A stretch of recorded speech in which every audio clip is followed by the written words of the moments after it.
வணக்கம் மக்களே, நான் உங்கள் டிஏகே. இன்னைக்கு குமார் மெஸ் கிராண்ட் ஓப்பனிங் ஃபங்க்ஷனுக்கோசம் தேக்காவில் இருக்கிற அப்பர் டெக்ஷன் ரோடுக்கு லிட்டில் இந்தியாவுக்கு போயிருந்தோம். அங்கே $12 வந்து 12 ஐட்டம் அப்படி சர்வ் பண்ணுறாங்க இன்ஃபார்ம் சொல்லியிருந்தாங்க. அதனால் அங்கே போய் பார்த்ததில் நாட்டுக்கோழி சூப், சிக்கன் 65, மட்டன் கோலா, Melur chicken masala, prawn masala, mutton biryani, மணப்பட்டி மட்டா சுக்கட் and rice, rasam, parotta, raita, bread halwa, நன்னாரி சர்பத், கர்ட் ரைஸ். இது மொத்தம் இந்த 12 ஐட்டம் சர்வ் பண்ணியிருந்தாங்க. எல்லாமே தலைவாழையில் சர்வ் பண்ணியிருந்தாங்க. ரொம்ப பார்க்கறதுக்கே ரொம்ப அட்ராக்டிவாக இருந்துச்சு.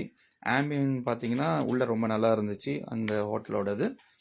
அப்புறமேலு மட்டன் வந்து சூப்பராகவே இருந்துச்சு அந்த பிரியாணியில். பரோட்டாவுக்கு வந்து நான் அந்த தொக்கு, சிக்கன் தொக்கு, ப்ரான் தொக்கு அதெல்லாம் வச்சு சாப்பிட்டு பார்த்தேன்.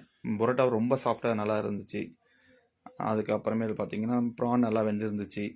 அந்த மண்ணாம்பட்டி மட்டன் சுக்கா வந்து அது ஒரு மாதிரி டிஃப்ரெண்ட் டேஸ்ட், ரொம்ப நல்லா இருந்துச்சு. கடைசியில் அப்புறம் ரைஸை போட்டு அப்படியே அந்த தொக்கெல்லாம் லைட்டாக வச்சு ட்ரை பண்ணி எடுத்து அப்புறம் ரசத்தை ஊற்றி நல்லா பிசைஞ்சு ஒரு அடி அடித்து வச்சு தயிர் சாதம், பிரெட் அல்வா சூப்பர். பார்த்தீங்க இலையை பார்த்தா தெரியும் எவ்வளோ நல்லா